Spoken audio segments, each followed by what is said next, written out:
All right, this is the follow up with Cherie Rosen, and we are following up on two live videos that I did some time ago. The first subject is subbing, and then the second subject will be the great Tom Barney.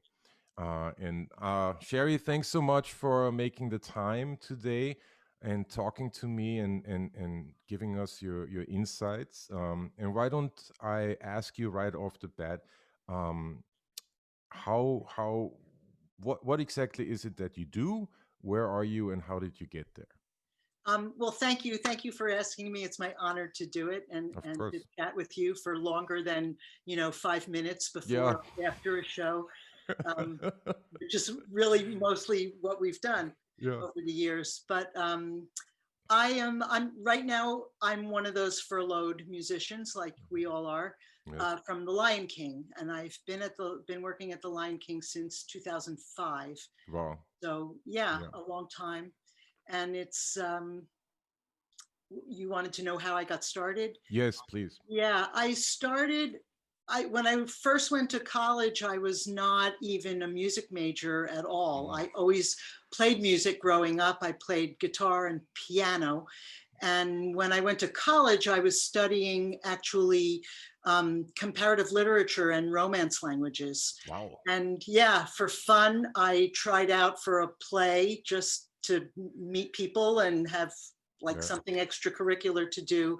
And one day the rehearsal pianist didn't show up. And I said, I think I could kind of fudge my way through it for this rehearsal. Mm. So I did. And then the next day I came back and they said, Cherie, I'm really sorry, but you're not going to be in the play anymore. I was like, No, what? what? And they said, no, you're going to be the pianist. So it's like, oh no, because I really wanted to do that. But as a result of that experience, it was like a light bulb went off in my head. And I Right. said, this is what I want to do. I love, because it kind of put together all the things I loved. It was like telling stories through Yes. music and singing and drama. And so I transferred schools and I kind of locked myself in a practice room for Mm. about 5 years and made up for all of the years that I wasn't really, blinders on with Right. music. Right. Right. Right. And then I just started doing productions, wherever I could find them, like Right. the Medicine Show Musical Theater and, on West 18th Street and Right. Summer Stock. And I did a lot of tours. I spent about 10 years of my life on tour doing bus and truck tours and Wow. regional theater. And that's how I met Joe Church. I did Okay. a production with him in Alaska in the winter. Wow. Yeah, we were there for 3 months, like December, January, February Oh, in it's Anchorage, Alaska. I So mean, as cozy as it can get. I guess yeah, it's it pretty was an terrible. amazing experience. Yeah.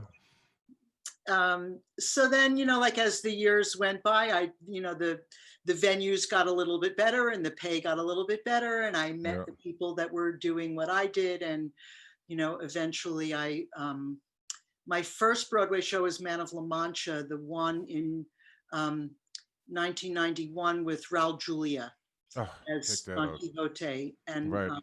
I got that gig because I played guitar because there's no piano in Mm. that orchestration. So they Right. needed somebody that could, um, be a conductor, a backup conductor, but also play guitar. Yeah. Yeah. So I learned the Raschiato, Mm. and we did I think maybe 9 months on the road, and then came into New York. Excellent. Excellent. And So that then through Joe Church, I take it that that was the connection to the Lion King somehow. yes, it was yes. Okay. Okay. Because I did a whole bunch of shows after Man of La Mancha, and um, I was I think I was doing King and I at the time Okay. that The Lion King opened. And after King and I closed, I subbed at The Lion King Yeah. Yeah. Yeah. Yeah. Yeah. on the key three chair, on Okay. Cynthia's chair. Okay. And then I went over to the Life Yeah. and the Life Club. There were a lot of different things that happened, and I Right. subbed on a lot of shows, and I had a couple chairs on a Yeah. couple different shows. And then when Joe left, Yeah. Carl hired me to replace him on keyboard 2 and Okay. be the associate. Oh, fantastic. So yeah, for everyone who doesn't know that, Cherie is holding down keyboard 2 at the Lion King and is also the associate conductor. Yeah. And as such, I thought that it would be really interesting to get her input on the subbing situation and what that looks like as a band member on the one hand, because for those who don't know, Lion King has, I believe, three keyboards. Is that right? Three keyboards, right? So keyboard two is one of the band. There's just no two ways about that. It's an interesting juxtaposition between rhythm section and perhaps strings and or horns. You know, you kind of you go Yeah, I back and play some forth. African percussion parts. It's Paula Senzo on key 3 that plays all the string parts. Okay, okay, okay, Yeah. So I okay. play a lot of vocal sounds Oh, actually. there you go. There you go. So an interesting, interesting mix of what you are actually representing from your instrument, and then on the other hand, as associate conductor, you get to conduct the show fairly often, from what I understand, Yeah, right? 2, 3 times a week. Two, three times a week, and I believe, if I remember this correctly, this is many years ago. My first show with the Lion King, you were actually conducting. Oh, really? Yeah, I think so. You know, this again, it's a long time ago, and I had a heart attack while doing it. So, Yeah, the first time, that's true for everybody. yes, that's No matter that's how well prepared you are, you're having a heart attack. yeah, it's exactly what, you know. Not to make light of a very serious condition, but that's what it feels like. Yeah, absolutely. So, my question to you was that, like, what subbing is concerned, like, how does that present itself to you as, let's start as a band member, right? Okay. And then we'll go into the whole associate conductor thing. But as a band member, what do you hear? What is your experience when subs are coming in? Well, when it's a new sub, um, it totally depends what section they're in. But for Right, a bass player, right, that's something that everybody kind of is listening to right, and for. right, So I guess, we're just trying to make the music happen as seamlessly as yeah, it would be on any other night.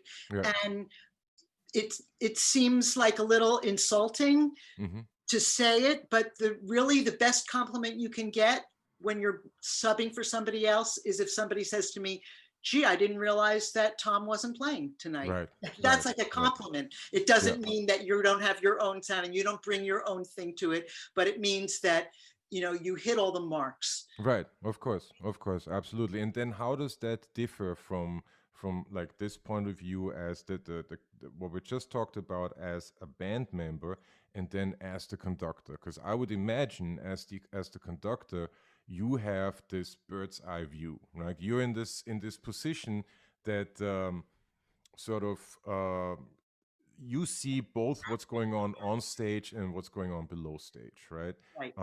So how does the subbing, how does that feel, or what do you see, what do you hear when a sub is in? It can be a bass sub, but it could also be like another instrument. It doesn't really matter.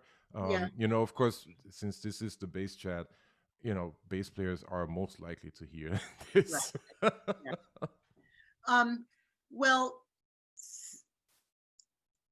the first thing is that um, conducting the Lion King is really an interesting show to conduct because the music is very fungible, very changeable from night to night. Right. And we, most shows have, like a lead and there's maybe a couple secondary leads, and it's Yeah. usually, 9 times out of 10, it's the same from Right. day to day. But our show has like 12 different principal characters, and they Mm. all kind of share the stage in Right. an equal kind of way. It's not like Right. one person is singing 20 songs Yeah. and, it's like everybody does, it's sort of It's worked divided out up between all pretty, of them. Yeah.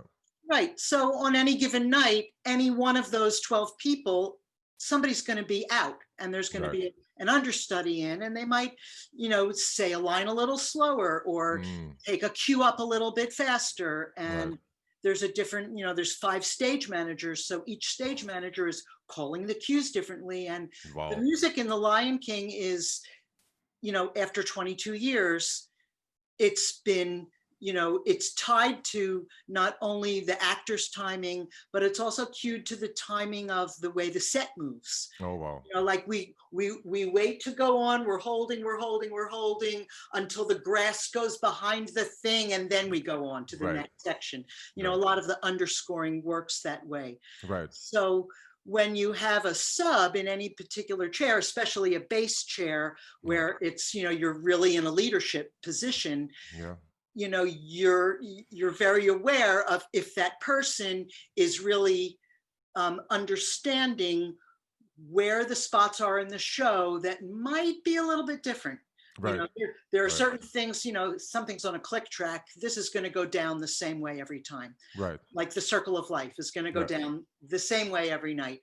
Right. But if like certain introductions or Right. certain songs that have like a little recitative, and Right. we've got a different, you can tell, like in the first 5 minutes of the show, if this person who's subbing has um, sort of grokked through their preparation, Right. where they have to like wait, and where they can just plow ahead. Right, right, right, right, right. So I mean that in and of itself is a point of view and insight that you will not get when you're in the pit. There's just no way, unless you have.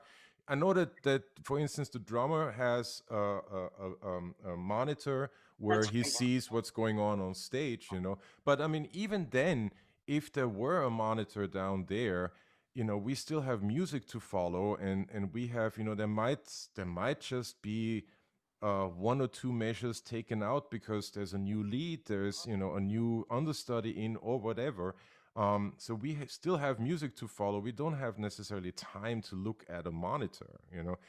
That your what you're describing and your point of view is unique to your job, to your function as the conductor, and is so helpful for us, I believe, for musicians, for pit musicians, to realize that you're not like as a pit musician, and this is a point that I try to make very often. You don't have the bird's eye view. Like you don't know what's going on. You don't know everything that is Right. going on.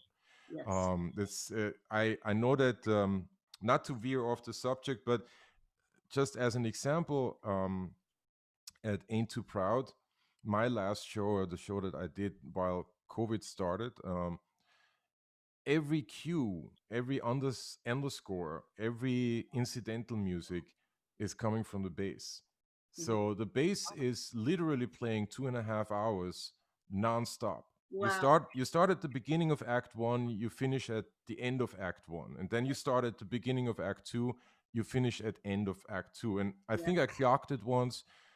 There are at the most a minute and a half where you're not playing. Wow. It's a lot. Yeah. Talk So about remaining focused. yeah, you really have to kind of try to block everything else out, or get yourself back in the moment when you feel your focus shift, right? Because you've done, like, in my case, I've done it for 3 years, right? Right. So I've done it for a bunch of times, and my focus might very well just go somewhere else like that. Mhm. So when that happens, I need to be aware and need to be able to kind of rein myself in. I need to know when that might very well happen. So I need to be aware of my own, I don't know, mental state, I guess. Right. But coming back to the point of like the overall view, um, if at Ain't Too Proud, if the bass player, whoever is subbing for me, is doing something different in those underscores, uh, it gets real dangerous up on stage, Yeah. because they on stage, meaning the actors, are right, timing their movements. right. Of course, What they like hear. sometimes they see scenery flying in, sometimes they don't, right? Mhm, But for the most part, they're timing their movements on what they hear. mhm, And all of a sudden, what they hear is different. And right. now we And it takes are them out of their zone. completely, so it is, that it took a minute for me to even realize, and I've done this gig now for well over 10 years, to realize, okay, well, how much responsibility is really on my shoulders, and that actually brings me to the next point that I wanted to talk to you about, and that is responsibility, and of course, Tom Barney. Like, if there ever was a definition for me, like, how do you hold a band together, or like all the weight that lies on the bass player? Tom Barney was that, and still is that definition for me. Yes, he is. And you play with him, for well over 10, 15, what is it now, 20 years perhaps. Well, he's been there, I think, He's 20 been the he's years. been a I'm longer, like the right? new kid on the block, only 15 years from Yeah, you. there you go. But you play with him 15 years in now, night after night, and I was wondering if you wanted to share, your thoughts on, because I've been gushing over Tom for, I did a video on him since Yeah, he was the one who gave me my first job, and that's and great. even with Oh, I my didn't know. first subbing job, Yeah. and even with that, my first concert that I saw as a teenager had Tom Oh, on that's bass. awesome. Yeah, Yeah, it was great. Tom on bass and Buddy Williams on drums, Wow. back in Vienna. Yeah, So that's awesome. there's a lot that kind of came full circle for me without realizing at the time that, oh, that was him back, all those years ago. But my question to you is, like, what is your takeaway from working with Tom, knowing he has a very solid career as a freelancer. He is Right. like an institution at this Yeah. point. What does that feel like, from your perspective? Well, that's one of the things, that's like the biggest jewel in the crown of Tom Barney is that Mm, he pulls from all those different genres that he plays in his the rest of his life. right, So he brings all of that right. to the first note of the show. Yeah, Like he just plays that first note. And like if he came into the pit before I got there and I just put my headphones on and I walk in last and I yeah, put it on and I hear the first note, it's like, oh, Tom is here. Okay. right, right. One So note, one note. Yeah, one note, yes, I could tell from like the front of the sound, right. you know, that it's Tom, you know, because It's I don't know incredible. what that is, but Right. it's his approach, it's his authority, Yeah. it's his way of saying, okay, now the show begins. Right. Right. Like Right. you all Right. can Right. do your little singing thing and the chant here and there, and everybody, what, now the show begins Right. with the first note of the bass. And that's the authority of his playing Right. Right.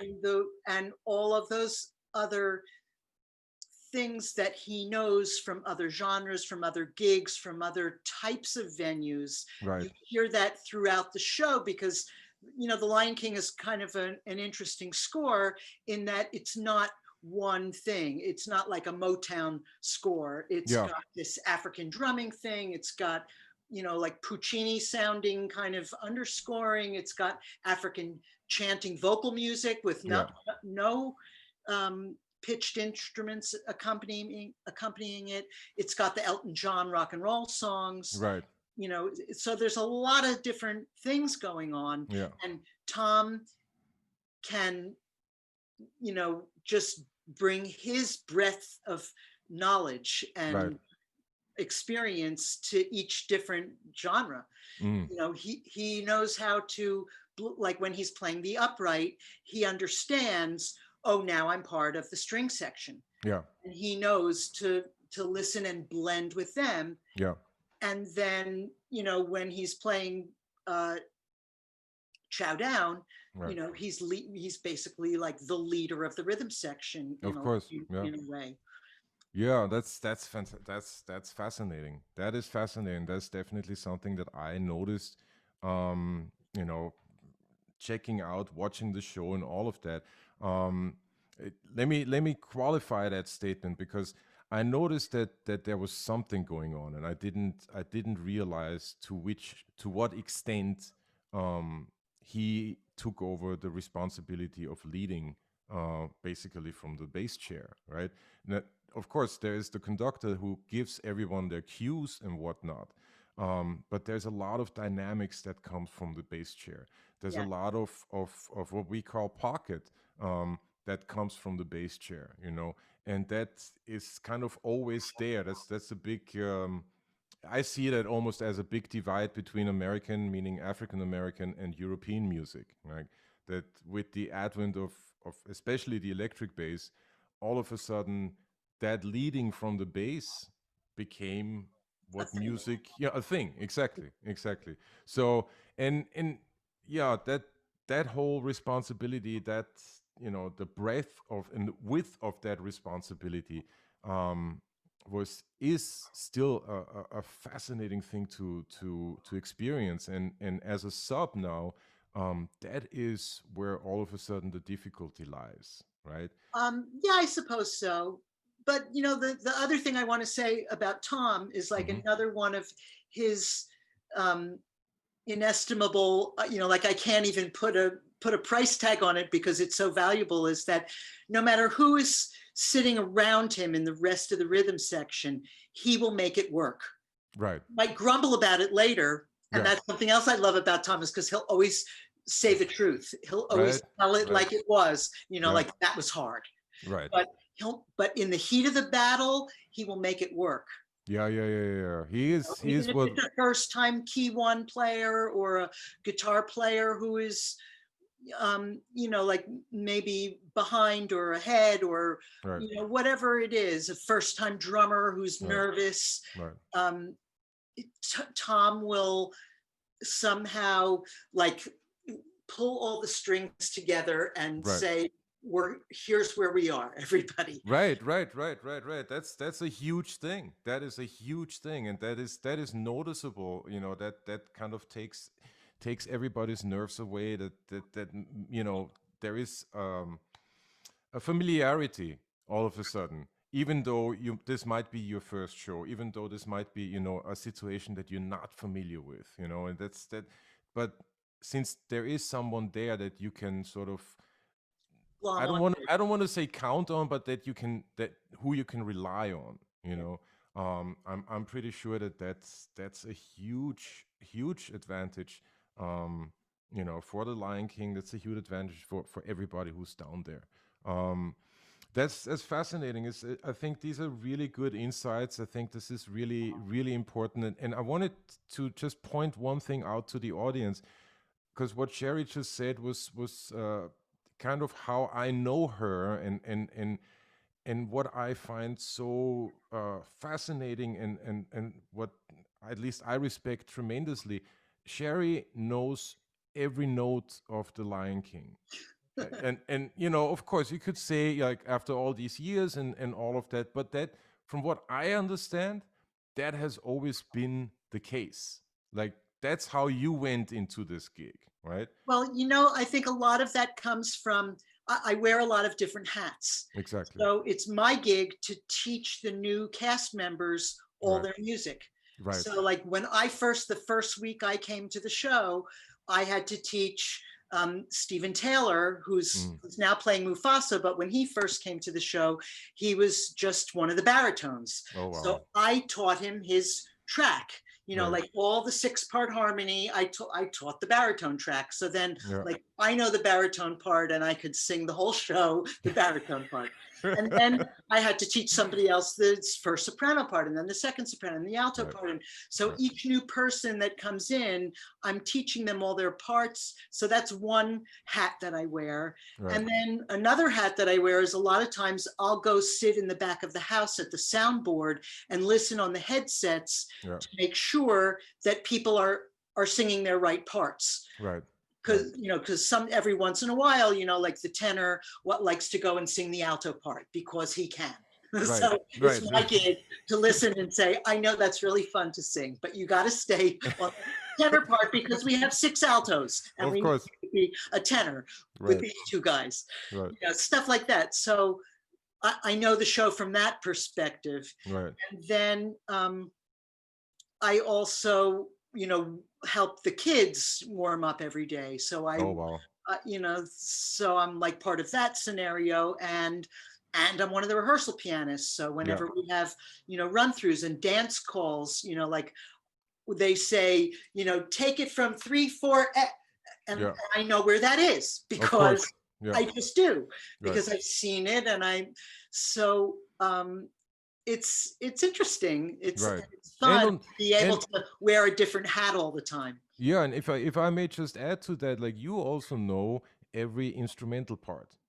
And that is noticeable, when you conduct, like when you don't have to look at the score anymore, like No, I don't exactly know anymore. when the horns are supposed to come in, when the strings are supposed to come in, when the pit percussion is supposed to fade out, and when the stage percussion is supposed to be really loud, like that I mean that is an incredible feat, in my opinion, to be able to keep all these parts together, and through all of it kind of see a bigger picture, and be able to kind of adapt. It's Yeah. fascinating, really Well, we're doing a fascinating. show for so many years, and Yeah. so many of the players have been there longer than you. Mm, mm, Like one of the skills, and it's something that I'm still learning every day, is to know when to just let people play. right, Like start something and then just let them take it. It's like, right, right. when have you ever ridden horses? Yeah, yeah, yeah. Like, when you let the horse have its head, Right, of course. and when you have to keep it really in check Right, because it's, right, like you're navigating some crazy terrain. But a right, lot of times with the Lion King, you just have to let people play, and right. so that they don't feel like, Yeah. this kind of tension or. Right, right, right, right. Well, I mean that, and I believe that shows, because after all, like it is the biggest grossing show. Like it people go there and have an emotional experience, right? It's not just the flash and the lights and the overwhelming sound or whatever. No, people have an experience, and that's why they keep coming back year in and year out, and Yeah, that's why the revenue is so high, right? And all of that is like what we are doing as the musicians, and what Tom is doing, what the subs are doing, is part of that. And I think what's important to also to realize, and this is something I'm just coming up now on, during this conversation, like um, the difficulty with this particular job doesn't necessarily lie, or doesn't only lie in playing the music that's in front of you, and reacting and being musical and all of that. It also comes from understanding that there is this industry that is happening all around you, and that you are a part of. And the better you do your part, the better the industry is going to work out. yeah. You And know? that's what we really so sorely have learned the hard way during this COVID. Yeah. Like we're all part of an industry that it's live. Yeah. You can watch things on TV, and you can watch the recording of Hamilton, and as Right. great as it is, and they can zoom in and Right. see somebody's expression so much more Right. clearly. There's something visceral that happens when you're sitting in the room and Yeah. watching people sweat. Yeah. Yeah. Most definitely. This I always and I'm not the biggest theater guy. Like I see myself as a freelance musician who happens to also play musical theater as part of the freelance workload. But um, I did think about this, and there are very few places in our interactions where you have an audience that has to shut up, and that has to be quiet, and basically give the reins over to whoever is on the stage, right? There's perhaps church. I'm not the most religious person, but in church that happens, right? And the other place that I can think of is theater. That is the other place where you sit back and you shut up and you watch what's going on stage and let them do the talking and let whatever is coming from up there, perhaps influence you, perhaps not, move you, whatever the case may be.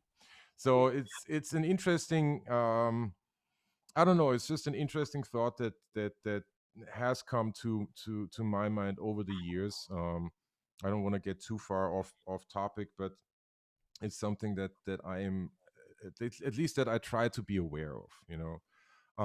So cool. Listen, I don't want to keep you too long. I so much appreciate you taking the time. Oh, my pleasure. Um, you Thrilled know, to to, be talking with you. oh yeah, of course. No, of course. I This. love my family, but it's like, Lord,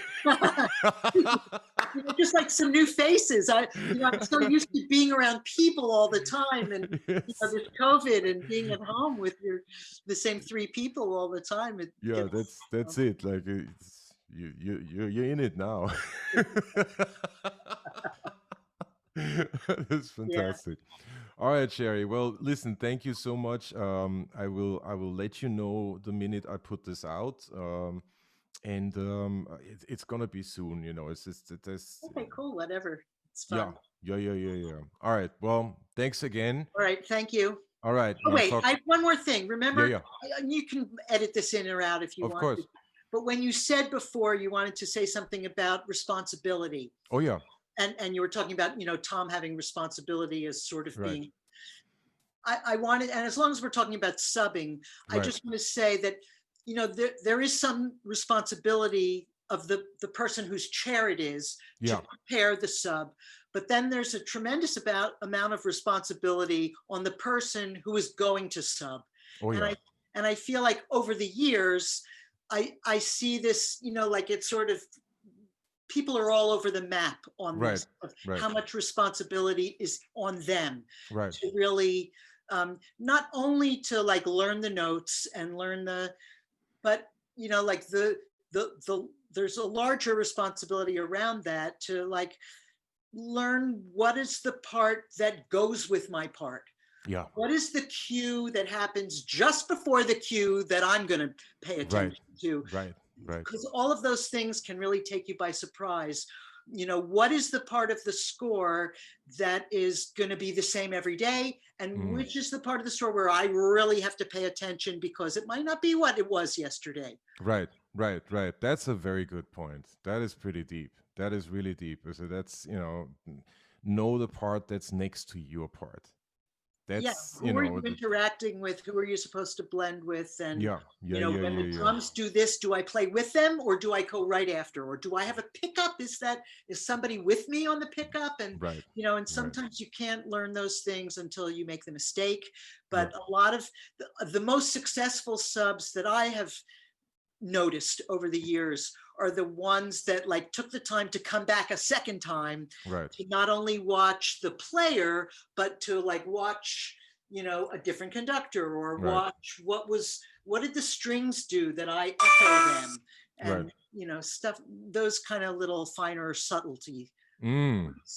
That is a fascinating point. I think that's invaluable insight, right there, because it also speaks to, um, not being not being totally, only focused on whatever your part is, right? It really speaks to Teamwork. teamwork. Yeah, teamwork, and one thing, ensemble playing, for lack of, since we're talking, different genres and whatnot, ensemble playing, and being able to divide your attention between what it is that you're doing right then and there and what's going on all around you. That's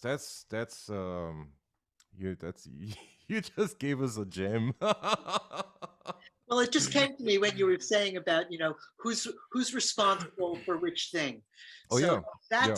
that's something that, when a sub takes responsibility to that level, Yeah. it really shows in the outcome. Right. And you have like less of a heart attack that first time. Yeah. That's true. Awesome. Well, I've been there. I've subbed on many shows, oh so yes. I Yeah, know yeah, yeah, what yeah, that yeah. feels like. No, it's I always call it like the hardest gig in town. I believe that subbing, be it Broadway, be it off Broadway, whatever, I think the nature of subbing is that it is the hardest gig in town. There's just no, I can't imagine anything else that's more nerve wracking.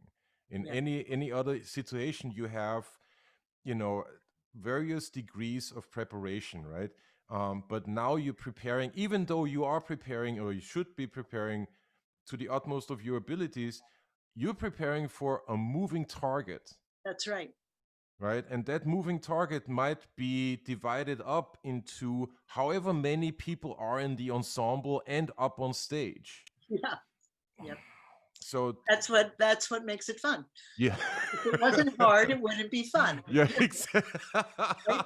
And then sometimes, like, I don't know how you've been over the years, but sometimes, like, I was subbing on 4 shows at once, Yeah, and each show was like a little bit different. Like on this show, everybody plays right on the down, and then other times they play just boom. Like right. you play a little bit off the conductor's Yeah, downbeat. So you have to learn, like, how does the ensemble as a group react to yeah. this conductor? So there's Oh, all yeah. of these different, interesting, subtle points that are coming Yeah, very, up. very much so. Very That's much what makes so. it fun. Oh yeah, oh yeah, most definitely. I think I once after Spring Awakening, I tried to. It was either after Spring Awakening or after Memphis, and I tried to get to. It was after Memphis. I tried to get to 10 subbing jobs, Uh-huh. and I managed to get to 9, Yeah. and then I got my own show, and I think that was Lady Day. Uh-huh. Yeah, it's That was don't so quite remember. wonderful. I love Yeah, it. that was a lot of fun. That was really really very a lot of work, very intense and a lot of fun. But the subbing thing was, when you're doing 9 shows, when you're subbing on 9 shows, you're playing every day, Yeah. and you play multiple shows almost every day because the schedule is such that um this show might have 2 shows on, say, Wednesday, and then another show might have 2 shows on a Thursday, Right. just as an example. Um, and you're definitely doing 4 shows every weekend, like every Saturday, Sunday, because all of a sudden there are 9 shows that sort of rely on you or where you have the book and you can come in, right? Right. The one thing that I did notice, like with all of the intricacies and all of the detail that comes from, you know, the knowing the part, knowing what's going on around you, knowing the specific specific ways how certain conductors conduct or how certain players play.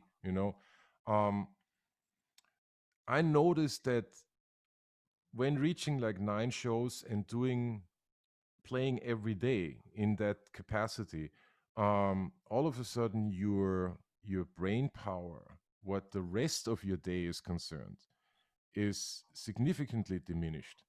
Yeah. Like if there was, many situations where my partner would be like, did you go get the groceries? And I was like, I don't remember having that conversation ever. Right. He was a step removed from what are groceries. Yeah. You really have to So, you gear up know for the evening. so Or that was incredible. You really noticed that. But I mean, that was also the idea, like why I wanted to do it. I wanted to see how far can I push myself, basically. um and all of a sudden you notice that your brain is not reacting the way it's supposed to be. Like regular everyday stuff yeah. is not there anymore for whatever reason. But whatever was there, or that space has now been taken up by the intricacies of subbing 9 shows at the same time. Yeah. Perhaps not for everyone, but it wasn't. I just wanted to Interesting see. to do it for a while, though, right? Yeah, yeah, yeah, yeah, yeah. I wanted to see how far I can push it. I also wanted to make a lot of money. I mean, let's be honest. I wanted to make a good weekly paycheck, and with the subbing game, the more you play, the more. It's just like having a show. The more you play, the more money you make. Yeah. Yeah. And I wanted to see how far I can push this. It was a very very interesting thing, and it all definitely got me to the point where say after Fun Home, I was like, okay, you know what? I don't want to do all of that anymore. And I've kind of proven that to myself that I can hang, I can shoulder that responsibility and that workload. But do I really want to do that? Do I, or do I want to do some of that and at the same time don't forget that I'm supposed to buy the groceries, you know? Yeah. Divide up your brain into little Yeah, this exactly. file cabinet and that file cabinet. Exactly, exactly. So, this is what we do, and it Right. definitely, it doesn't get boring, that's for sure. Yeah. All right. Well, Cherie, thank you again so All right. much. My pleasure, George. Be well. Take good care of yourself. Stay safe. Yes, yes, same to you. Same to you. And fingers crossed that we'll be in Midtown again Well, it seems like sometime next year. yeah, it seems like this vaccine that Pfizer came out with today, the news is very Yeah. optimistic. So Yeah, yeah, yeah, yeah. fingers crossed. Fingers All right. crossed. All right. Well, Take thank you so care. much, Cherie. All My right. pleasure. Thank you. Bye All right. bye. Bye.